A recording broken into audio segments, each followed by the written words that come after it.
Palace defended President Ferdinand R. Marcos Jr. against criticism over his assertive campaign approach for Alyansa para sa Bagong Pilipinas coalition for the 2025 midterm elections.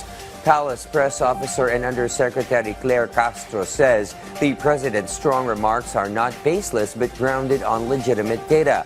Yusek Castro underscored that the chief executive cannot remain silent in the face of criticism and must uphold his principles for the Filipino people. The palace also clarified that during campaign rallies, it is the candidates who present their platforms while the president occasionally expresses his sentiments openly. Tandaan natin, kung mapapansin ninyo at kung matatandaan ninyo, ang mga binanggit sa una kick-off rally ng Pangulo ay naaayon naman sa records. Naaayon naman sa pangyayari. Hindi po ba karapat-dapat din na sumagot ang Pangulo na naaayon din naman po sa kanyang mga records, sa kanyang mga naobserbahan. Karapatan din po ng Pangulo na magsalita kung ano po yung kanyang damdamin.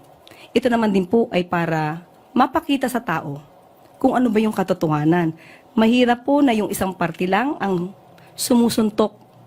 Kailangan din po tayong sumangga.